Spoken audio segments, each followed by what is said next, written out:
that I've seen work very well for me is what I call my Converse-to-close framework, which is essentially how do you do selling in a way that you're wearing a hat of an interviewer rather than a participant in an audition. That agency grew to about 250,000 US dollars in sales, even with the fact that I had zero entrepreneurial experience.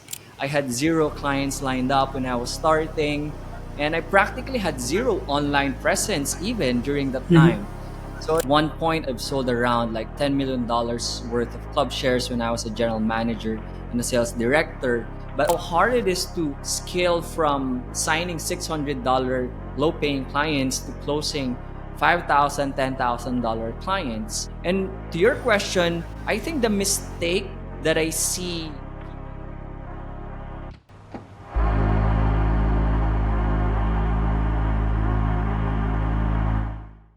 Hello, Leonard. Super having you on the show. How's it going? Hey Brad, thanks for having me and I'm excited to talk to you. Everything is great from my side. That's amazing. It'll be a really fun one. We'll be talking about scaling an agency, and you have terrific experience in that. We'll get into that. Tell us a bit about yourself. Yeah, well, in a nutshell, I used to be a corporate professional, but back in 2021, at the height of the pandemic, I quit my sales and marketing career for 10 years that I've been trying to climb the corporate ladder. I threw that away and made the irresponsible decision, quote unquote, to resign to start my own marketing agency. So back in the corporate life that I had, my focus was really all about marketing and sales. At one point, I've sold around like $10 million worth of club shares when I was a general manager and a sales director. But when I started my marketing agency, my goal really is how can I get paid doing something that I like to do better and that I felt like it's one thing that I love doing. Because it's different when you're in like a job that feels or starting to feel like prison. And in my experience, when you just open your mind into the opportunities around you, then you get to see those opportunities. And in my case, the best transition that I found was from being a corporate professional to being an operations and brand consultant. And that was simultaneous when I started the Vineyard Brand Consultancy, which is my marketing agency, and then we rebranded to the Vineyard. So that agency grew to about 250,000 US dollars in sales, even with the fact that I had zero entrepreneurial experience. I had zero clients lined up when I was starting, and I practically had zero online presence even during that time. So it's been like a fun adventure. It's not always been an easy one, but so far I Sure. felt like quitting my 10-year career turned out to be a not only a career defining but even like a life defining moment and decision for me. So I think that's the gist, Brad. Makes sense. And as you said, right, it must have been really a risky move, a really fearful move in a way, when you don't even have, as you mentioned, right, a client list to, just refer back to. So, how did you do that? I mean, were you always in tune with how sales works for agencies? Is it the experience? Yeah, to be honest, no. I was on the client side back in my corporate days. So while I understood the sales dynamics and the client and agency relationship side, I've never had my own thing to sell. So Right. the way I did it, to be fair, it wasn't like a one-time moment that I just said, okay, I'm done with this career. I'm just gonna hand in my resignation letter and start my own company. It wasn't that way. It was in 2020 when the pandemic hit and everybody was just stuck in their homes. Even when you have a job, in my case, I was working from home. But that Right. allowed me to, like understand and realize that there's something in this. So I was generally afraid of what's gonna happen next, but I also thought that this is a good time for me to just test the waters outside of my stable 9 to 5 job. So what I did was I just sort of like pulled together my sales experience, not on the service selling side, but my corporate career selling side. And I just used that to validate my initial idea with the basic question of, will somebody pay me to do their branding? If I get like a few yeses in that note, then there's something in here. Because I think the irresponsible way to go about it is you listen to a bunch of podcasts you come in with an uninformed optimism of how great entrepreneurship is, and then you just resign Right. and then you don't have anything at all. So what I did was, I think I probably closed around 3 clients at the minimum. So I had an overall brand consulting retainer. I closed my first brand development client towards the end of 2020. And before I even handed my resignation, I also signed another client, which we helped do their overall brand and mobile design, etc. So the way I got my first few clients is really just going out there. So like guerrilla approach, if you may. So I literally just Right. called people, because selling for me in that sense is just, you have something that could potentially be beneficial to another person who True. has money to pay you for that something that you have, which is essentially your service. So that's how I started. So I didn't have like a formal sales education, but I had sales experience in my last few years as a corporate professional. So that, I think, became like a huge advantage for me coming into this industry. And you did entrepreneurship in a way pretty appropriately, which is, just fairing, testing the waters, then creating an MVP of sorts, then seeing if you have market traction, and then just going for it. So, yeah, intuitively, you are an entrepreneur. Very interesting. Yeah. Right? Yeah. In terms of the sales experience that you mentioned, I would love to kind of take this step by step. So I just see just so many agencies, studio owners right now. It is a very fruitful kind of a position in terms of making money, but it's also very challenging.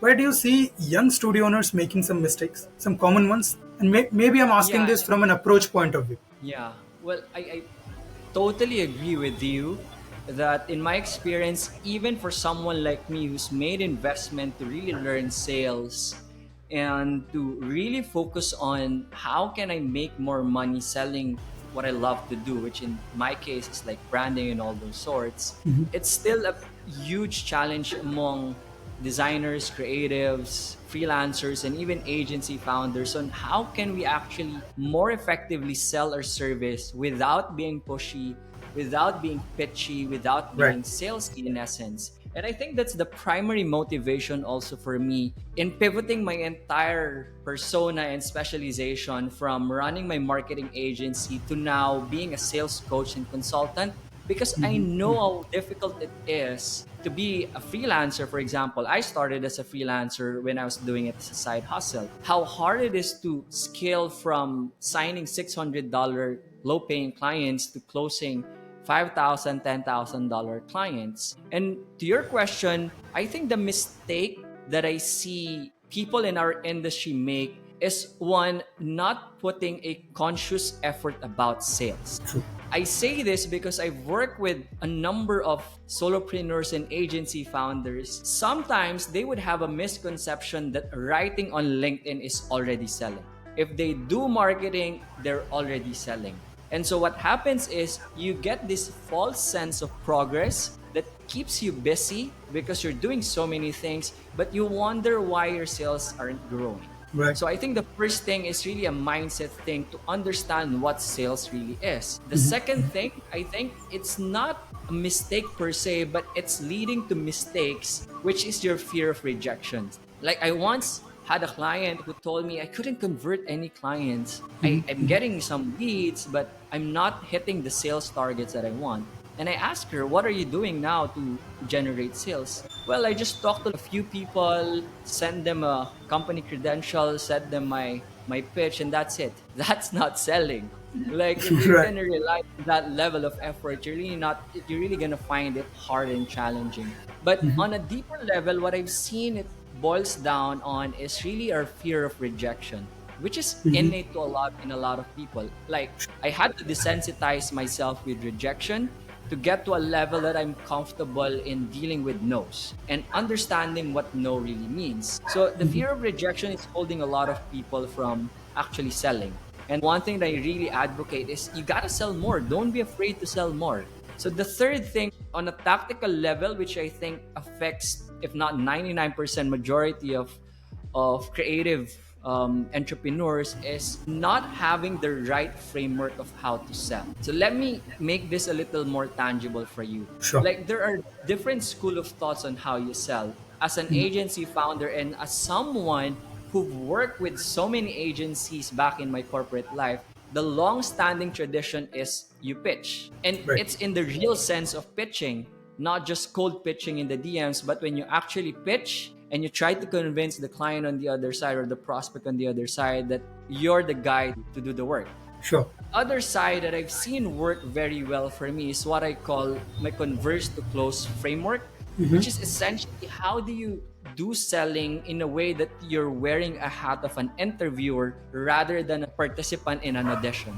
Right. Right. So like the pitching side works, but I don't think it's the best way to close clients because it has so many sunk costs that affect like the way you actually position yourself in the marketplace. Makes So sense. whereas the converse to close framework, if people only have, I feel, if we only have a simple conversational selling framework, then people in the industry would be more confident and encouraged to actually sell. So those three mistakes, one is not having the conscious mindset about what sales really is, because a lot of people avoid sales as if it has a Right. stigma. It's literally the number one skill that will bring you sales. That's why it's called sales. So the second one is our fear of rejection. And the third one is our mistake in terms of how we approach selling. So it shouldn't be pitching, but it should be conversing.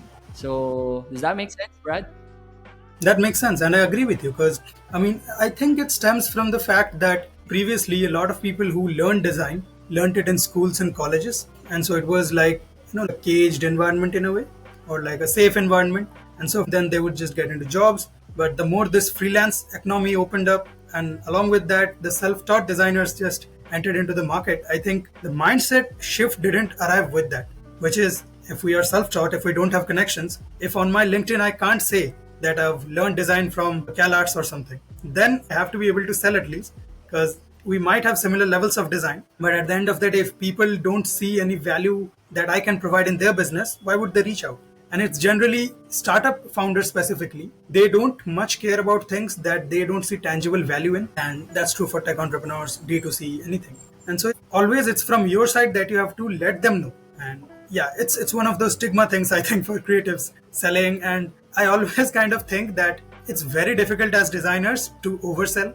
We just can't. We think we're overselling, we're not. Yeah, that's a good point, Right. because I've encountered clients who try to look for tangible things when you're actually selling a creative service like design, for example. So this is what I meant by you need to have a framework and understanding of the sales psychology and the transaction that's Right. happening, because selling is a value exchange. So you mentioned value, so I'm reminded by this. So it's a value exchange where you have to come in understanding or trying to look for what's the value that they're looking for. You don't come in just with all of your weapons in terms of typeface, color, and all your skills, because this may be sounding cliche, but clients don't care about what you do or what you offer, but they care about what your service can do for them. So like that's a tricky situation, because if somebody asks you, like especially you mentioned about startups, usually startups are not on the great side of financial capabilities. True. Unless they're probably like in Series A, Series B, and they're already funded. But you also have to understand that selling is largely anchored on business growth. So a lot of the designers that I've worked with, and even like when we were starting, is we're so obsessed with the discipline of branding, the art of designing, that we forget that people on the other side who are our prospective clients care about the business. Right. Like, what's gonna be my ROI on this? Like, how much more sales will you help me achieve if we do this branding? So you have to find that connection and use a framework so that your prospect understands that. Because I love what you said, you have to be proactive. It doesn't necessarily have to be overselling yourself, but you just need Right. to open your mind and be proactive on what should you do, what questions should you ask, what's the flow of a conversational selling that will allow your prospects to see the value that you bring even without you overselling anything to them. I think that's the key there. If people only get to unlock that, your sales will be much more fun to do, because if selling is not fun, you won't really like try and sell more of what you have. Right. At the end of the day, it is a sales game. running an agency or a studio, a lot of people, they kind of underestimate it. They feel I'm running a design studio, it's a design thing, right? But generally it's not. It's a sales thing and then people management kind of expertise that's very required to scale a design agency. Good design is of course the foundation. Agree. Agree. It's also something that comes to mind just, I think, previous day or a day before that. We were talking about the rebranding of ConvertKit to Kit and how they have been able to keep the brand positioning alive, and their ICPs are still very much in focus, which are the creators, and that messaging is still there, but still they have just refreshed the entire website in the new design system. And it's very tangible for us. At the same time, it also can be in very dreamy world. So if you don't know, as you said, right, that conversational art of selling, that if you're talking to the CMO, you have to talk in a different language versus you talking to the head of design. And understanding that is very important. It's not that difficult. It's just an approach thing, right? Correct. Yeah, 100%. Very interesting. Let's talk about now the favorite thing on the internet, which is inbound versus outbound. But we won't go into versus. I would want to know inbound and outbound. So getting into inbound first, what's like your approach? How would you advise people to go for inbound outreach? That's a very good premise, Brad. And I remember we had a bit of a chat about this. Yes. My approach with inbound and outbound is not really an either or. Like you see inbound gurus just like practically telling people just have to live with inbound, and there's the other Right, side of the spectrum that you have to just do outbound because you can't live with just inbound alone, which I think is a moot argument or moot debate because both are important to your business. If you can drive sales through Totally. inbound, why wouldn't you take that? And if you know that you can add predictability and velocity with outbound, you have to do it, right? Right. So on the inbound side, because we're also like talking to people who are in the brand space, design space, positioning space, on the inbound, what I've seen work really well and could enhance the way you market your service in whatever platform is just really going back to the basics. Basics of running a business. It's not even about the basics of value proposition, unique selling point, message pillars, all of those things that people try to complicate so much that they spend like 1 month, 2 months trying to dial that in. And then they go out there and try to do their marketing and they get crickets. In fact, to me, the best way that I've found to work well that has allowed me to grow from, I think, $20,000 in our first year when I was just doing it part-time because I was a full-time consultant to hitting $100,000 in the second year is going back to the basics of what's the problem that you're solving, how does your solution or your service solve that problem, and how can you arrive at a transactional level so that there can be a sale. Makes sense. For example, when I closed a rebranding client, because I understood that if I want to close this client, I just need to find out what's their problem. In that case, their corporate brand was stale. They've been in the industry for 20 years and there are at least like 5, 7 other brands who have now grown and are getting a chunk of the market. So they need to do something about it. So I found on that pain and made them realize what are the opportunity costs for not doing branding. What are the pitfalls or risks that are gonna be in front of your company if you don't do this thing? So while I was selling branding, my branding in that sense wasn't solving a design problem per se. True. It was solving a market competency problem. So now when I found that problem, so I decided that this is how I'm gonna position my service. We're gonna solve that problem through branding. And then this is how much I'm gonna charge you for it. So I know that's highly sales related, but it's how I'm gonna transform it also with the way I do my marketing. I've tried so many content approaches, so many content pillars, so many content strategy where at the end of the day, what works so well for me to drive inbound leads is who do you talk to, what's their problem, write about your specialization, your service, your expertise as the solution to that problem, and then make that sale offer. If you don't make that ask, nobody's gonna come knocking on your doors. Maybe some, but it's hard to just rely on maybe next week somebody will come in. So that's my approach on the inbound side. On Makes the sense. outbound side, the nutshell that I could probably describe it or explain it is treat it the way you're gonna talk to someone in person that you just met. Because for some weird reason, Brand, I feel like people changes their entire social common sense and their Right. behavior when they're already in front of the screen. That's why all of a sudden you get somebody who you don't know sending you a $1,000 product or promising you to 10x your sales with design Right. Right.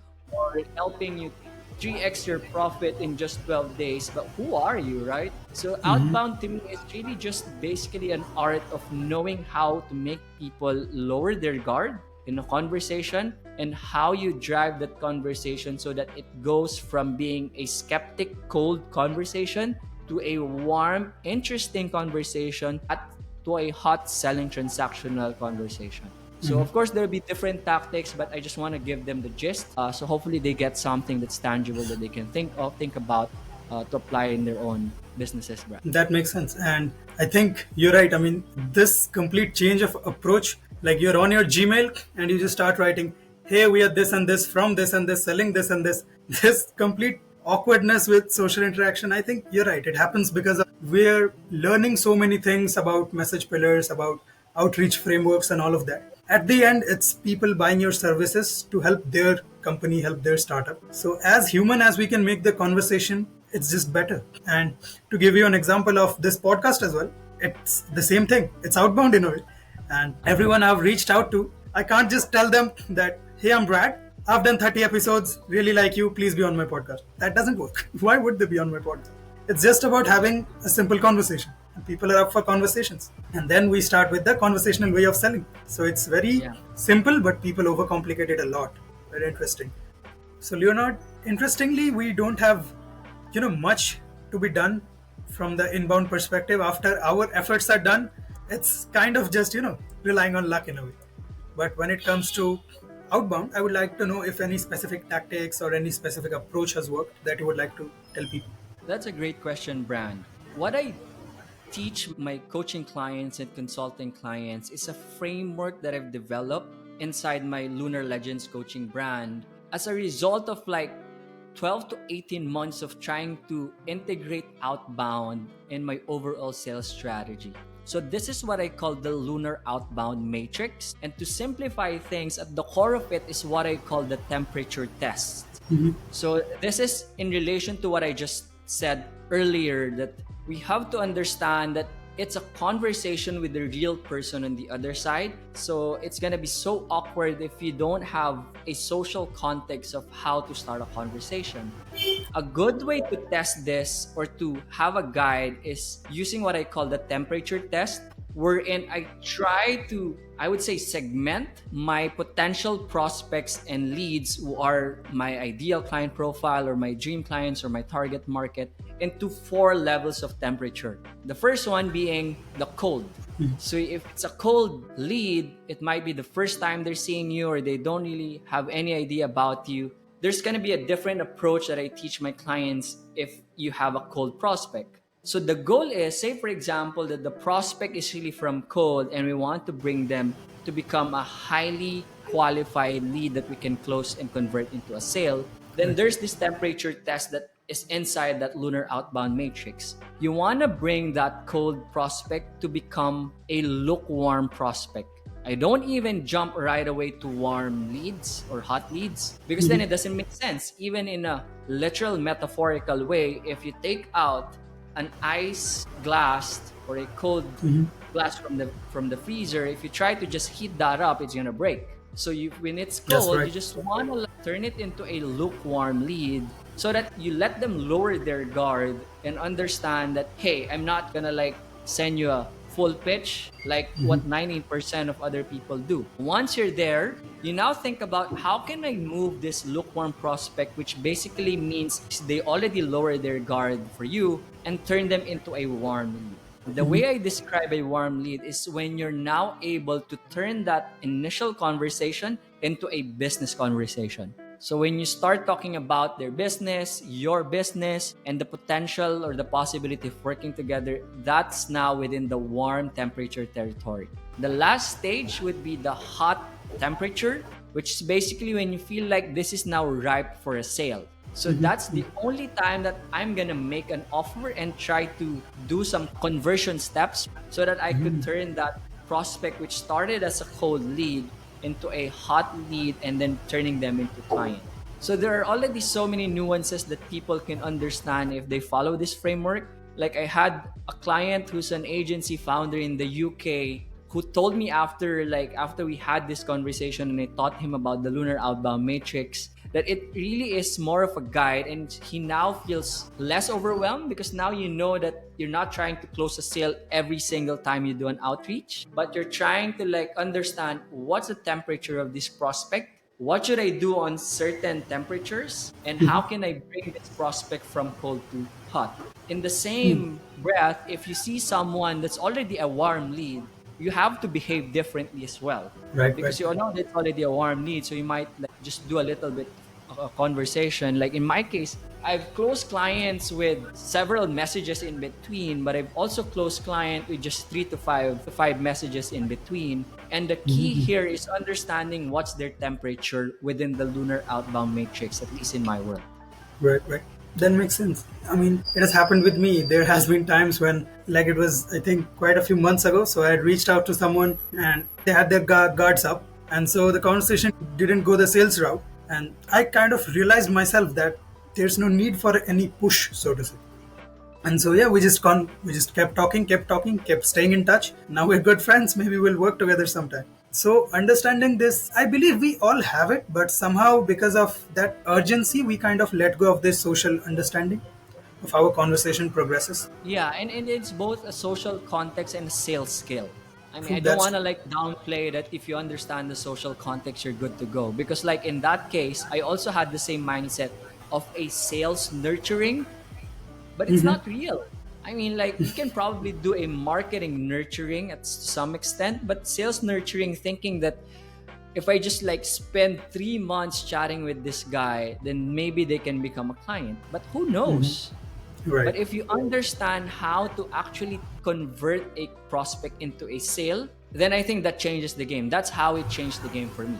Because when I didn't have any social presence, I relied a lot on outbound before even realizing that it was outbound that I was doing, because I had a different context and approach. So another key there is you don't also want to like aimlessly chat with people that you end up having like 20 good friends. Not that it's bad, but it's bad for business because you True. end up having like 20 good friends, but you had zero And no sales. sales. So there's also like a sales skill and tactic and structure on how you can Makes actually sense. move them from cold to hot. And that's essentially what I do, and I help clients. And I've seen it work well for me.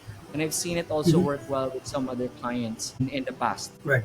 And it's very important to understand that not all conversations lead to a client, and it's fine.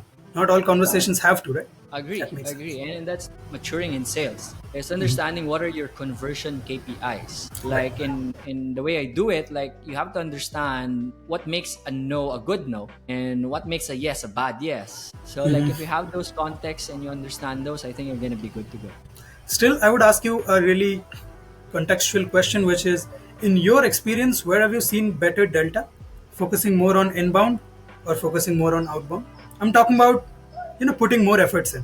Well, in my case, I've seen a lot of my growth comes from outbound because it's leveraging relationships. So, and I want to like expand the mindset and perspective when I talk about outbound. It's not Sure. just like LinkedIn and sending DMs and messages. So, the other concept that I have that has helped me grow and scale my agency, because that's the core topic that we're discussing, is leveraging your power base. So Right. think about your world in an image of having different bases. Like you have one level of base here, which could be your pool of clients, and then you can have like one level of base here, which could be the third degree network, or it could be the strangers who might be connected with you because of your other connections. You have this level of base that are your closest proximity base to you.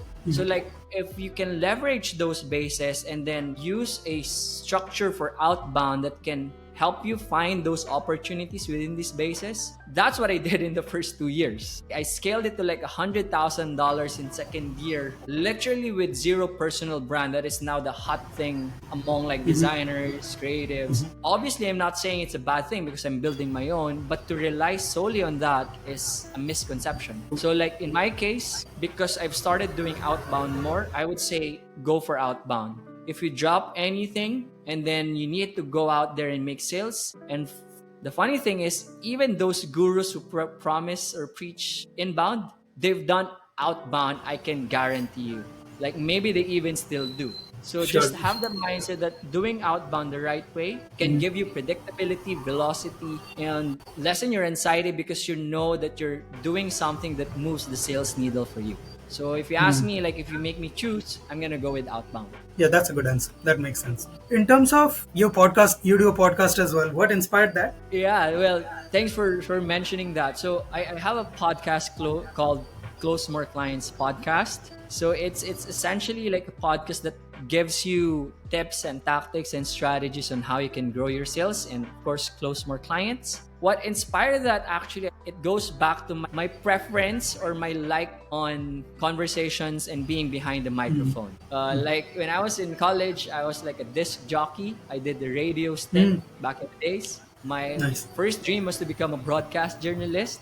So like I actually ran a podcast for my agency for at least I think about 2.5 years, and it's called Brand Start because we were a branding and brand development agency. Right. So when I specialized or when I pivoted to becoming a sales consultant, what inspired me to start a podcast is when I was growing my agency, when I was trying to scale my sales, trying to sign $10,000 client, how do I get to like $1,000 project so I don't have to go through the feast and famine? I didn't have that kind of podcast to help me out. I mean, you get several podcasts here and there that gives you insights and strategies, but usually it's like podcasts in a generic industry. But there are like a couple ones that I really follow up to now. But it's also very high level, and usually they talk about like agencies in the multi-million scale. But for people, when I was starting, I wasn't worrying about like signing a $500,000 deal. So just those little things that can get you going. So that's what inspired it. Knowing That what I makes know sense. now Yep. as an agency founder and knowing the struggles I had to like go through, my desire is if maybe I can just drop some nuggets and insights. Every now and then I even drop some actual scripts. What do you do when you have this certain level of clients or prospects, Right. just Right. to help somebody else on the other side to close more sales. So yeah, so that's what inspired it. So hopefully it could. It's always beautiful to express your learnings. It surely helps people. And so kudos to that. I would like to, towards the end of our conversation, know this thing from you, which is this industry that you've chosen, this niche that you've chosen. Would you say it serves really well because there's still a huge deficit in scale of selling among creatives? That's a very good question. The way I look at niche now is basically finding your zone of genius. I had an approach, of course, I have like a tactical approach on positioning in niche where you go through like what's the market out there, what's your horizontal or vertical positioning, what's your positioning statement, etc. Those are important, but what I've seen work best for me is when you try to be authentic about yourself and understand what is my zone of genius and what's the piece of the market that I can serve with that level of capabilities. So to be honest, that's the ultimate like deciding factor for me when I decided, you know what, I'm gonna go out there and just focus on selling or helping people sell and be a sales consultant. But of course, the other side of it is also understanding if there's like a demand for it. But the reality is, the only way for you to understand and validate if there's a demand is by validating it. And validating is not about like just thinking about the strategy, posting a few content about it, and then no one buys and say, no, there's no market in this one. So for me, it's really going out and then looking at what's my zone of genius. And I scaled my agency to 6 figures so I can help others do that. So it's not going to be a theoretical consulting or mindset coaching, but I really know my stuff. But the other side of it is when I first signed my first 2 clients, when I pivoted and saw that they didn't have a sales system, they didn't even understand how to drive a sales call. They have a misconception about discovery calls and Zoom coffee chats, which they thought was selling, but they're not converting anything there. They don't know how to properly do outbound so that they could turn their prospects not into friends but into actual clients. So that's a validation for me that you're right. There's a gap in the market because there's still a lot of people who are creative entrepreneurs, designers, agency founders, freelancers, copywriters who need help on how they could grow their sales without being pushy, pitchy, salesy, and all of those things that you see online. So that's how I approach my niche. So finding out how you can help and validating if there's really people who would be paying you for what you're trying to offer. That's a very comprehensive way of thinking about it. Yeah, makes sense. It was such an awesome conversation, Leonard. There's so much that we can get into: discovery calls, onboarding. There's so many things, but this was so fun. Towards the end, just one last question, which is, if you had to give some agency founder, creative freelancer, like a magic advice to instantly improve their offer, what will that be? Go out there and sell. Amazing. That's really it. I agree. Selling gives you validation, selling gives you feedback, selling gives you iteration. So don't worry about the fear of rejection or the fear of making mistakes. Worry about not getting one, because that means you're too much high up in your brain, where all you need is go out there and take action. Go out of your mind and take action. Make that offer, send that DM, jump on that sales call. And along the way, of course, you have to make sure that you're also improving the way you do sales and your understanding, you're deepening your understanding of how sales growth and sales conversion works, and which hopefully is where a lot of my content comes in as well. If you need some daily tips, I have my stuff out there, Brad, that people can check out. But if you just ask me for one magical advice, go out there and sell more. Terrific. With that, we end the conversation. All links in description, guys. Check him out. It's always a learning going through your content, so I really appreciate that. Hope you guys learned something. Put things down in the comments, and subscribe. See you.